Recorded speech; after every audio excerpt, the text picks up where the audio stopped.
માખણ ચોરી મંડળનું શુભારંભ થયું. ભગવાન બધે ઘરે ઘરે જઈને માખણ ચોરવા લાગ્યા.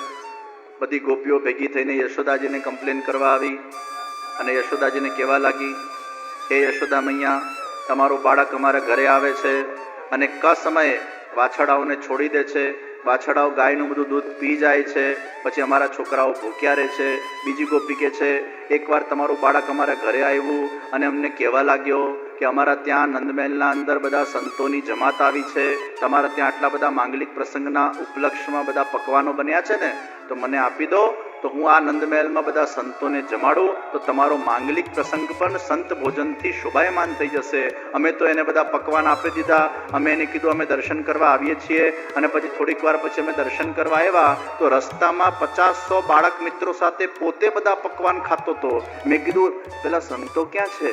એ કે આ બધા બેઠા એ કોણ છે? અને હું એનો મહામંડલેશ. એક ગોપી કે આ તમારું બાળક એક દિવસ રાત્રે અમારા ઘરે કોણ જાણે ક્યાંથી આવી ગયું, તો મારી ચોટલી લાંબી અને મારા પતિની દાઢી લાંબી, તો ચોટલી ને દાઢીનું કોલેબોરેશન કરી ગયું.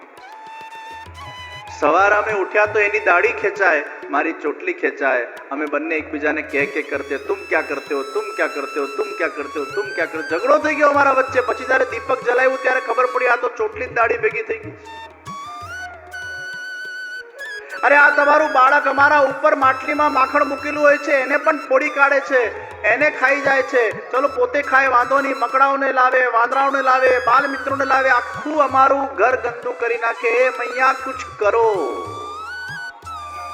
અને મૈયાના પલ્લુના પાછળ બાલકૃષ્ણલાલજી અડધા મુખારવિંદ ઢાંકીને તિરછી નજરે પેલા ગોપીઓ સામે ઈશારાથી જેમ વાત કરતા હોય, વાહ રે વાહ ગોપિયા.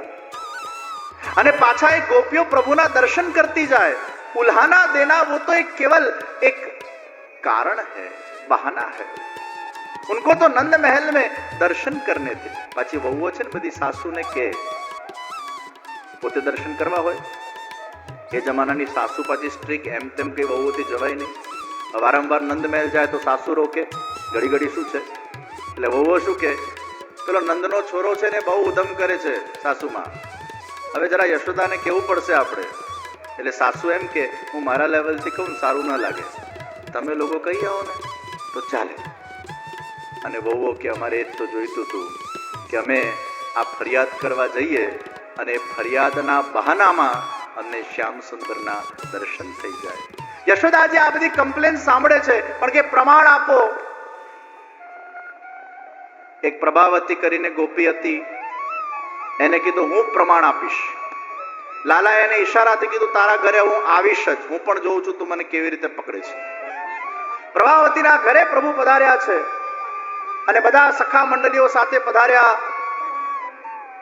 માખણ ખાવા લાગ્યા, મિશ્રી ખાવા લાગ્યા, બધી વાનગીઓ આરોગવા લાગ્યા. બધા જ વ્રજભક્તો પહેલા ખાવા લાગ્યા. હજી ઠાકોરજી તો બધું જોઈ રહ્યા છે.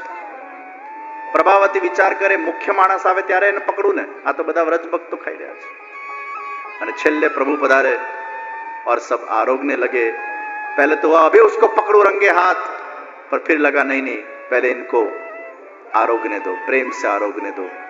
और जहां ठाकुर जी आरोगते गए, आरोगते गए, आरोगते प्रभावती भाव से दर्शन करती गई.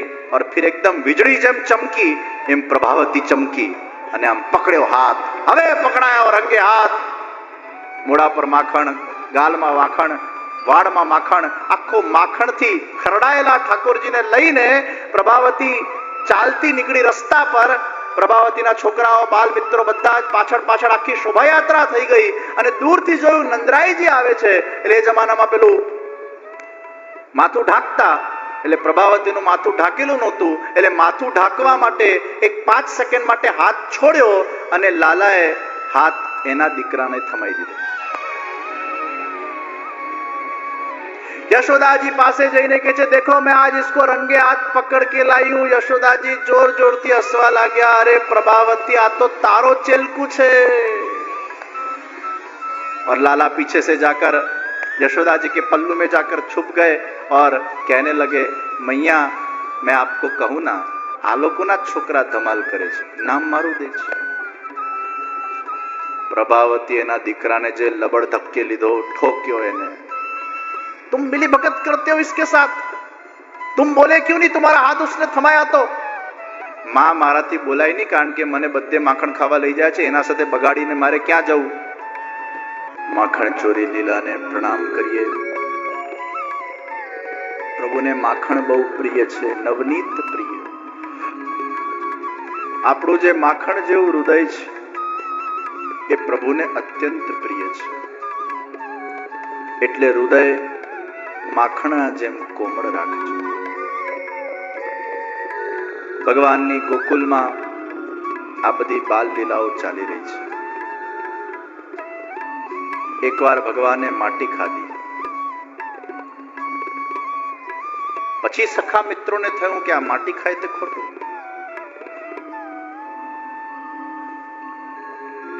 બલરામજી પણ સખા મિત્રો સાથે જોડાઈ ગયા. લાલાને માટી, હજી તો ખાવાનું બોલવા જતા તે લાલાએ બલરામજીનું ધોતિયું ખેંચ્યું. તમે જો મારી ફરિયાદ કરશો તો હું પણ મૈયાને કહીશ તમે ભાંગની ગોટી ખાઓ છો. બલરામજી કે આના સાથે ઝઘડવામાં કઈ સાર નથી. मैया मैंने माटी नहीं खाई. पूतना ने अनेक बालकों को मार दिया था प्रभु के ब्रह्म में, और जब भगवान ने पूतना के प्राण चूस लिए थे, वो सभी बालकों को अपने अंदर प्रभु ने समा लिया था, अपने हृदय में विराजमान किया था. वो बालक जिनको प्रभु के दर्शन प्राप्त न हुए, ब्रजरज का स्पर्श प्राप्त न हुआ, वो सभी बालक प्रभु के अंदर विराजमान होकर प्रभु को विनती कर रहे हैं, हे प्रभु आप ये ब्रजरज का हमें रसास्वादन करवाइए, आपके चरण की रज हमारे मुख में पधराइए, ताकि हमें वो ब्रजरज का लाभ प्राप्त हो सके. तो प्रभु ने माटी खाई, खुद नहीं खाई, खिलाई. और इसलिए कहा नाहम भक्षितवानम सर्वे मिथ्याभिसंशिदः. यदि सत्य की रस्तर है समक्षम पश्चिमे मुखम. देख लो मेरे मुख में. और जब यशोदा जी ने मुख देखा, ब्रह्मांड के दर्शन हुए. यशोदा जी को लगा रहे ये तो पूर्ण पुरुषोत्तम है, साक्षात भगवान है.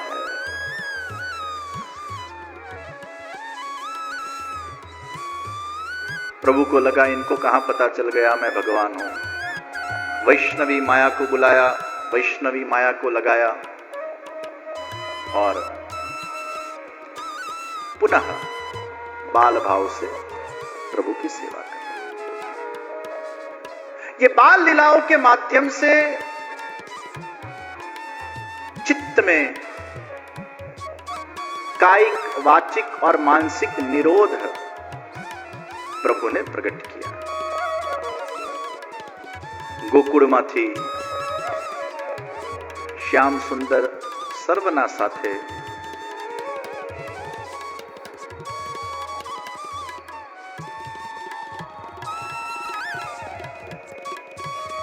વૃંદાવન તરફ આગળ વધ્યા. 6:30 થઈ ગયા છે. ના, કથા ચાલુ છે, પણ થોડી મારે કથા દોડાવી પડશે, કારણ કે આપણે 7 વાગે રૂકમણી વિવાહ લેવાનો છે. તો વૃંદાવન લીલા ના સંક્ષિપ્ત દર્શન કરીએ અને સીધા ગોવર્ધન લીલા તરફ આપણે જઈએ. પ્રભુ વૃંદાવન में પધારે. બકાસુરનો વધ કર્યો, પાખંડનો પ્રતીક. અઘાસુરનો વધ કર્યો, પાપનો પ્રતીક. પ્રભુએ છાક લીલા કરી, મધુમંગલની એઠી છાછ પીધી. મીઠો મદન ગોપાલ આજ દધી, મીઠો મદન ગોપાલ ભાવત મોહી તિહારો જૂઠો, ચંચલ નયન વિશાલ, મીઠો મદન ગોપાલ. બ્રહ્માજીએ ગ્વાલ બાલોની ચોરી કરી, વાછરડાઓની ચોરી કરી, બ્રહ્મલોકમાં ગયા. 1 વર્ષ પછી પુનઃ એ વાછરડાઓને, ગ્વાલ બાલોને પ્રભુ ભૂતલ પર લાવ્યા. 1 વર્ષ સુધી પ્રભુ પોતે વાછરડાને ગ્વાલબાલ બનીને વ્રજવાસીઓને પોતાની અનુભૂતિ કરાવી.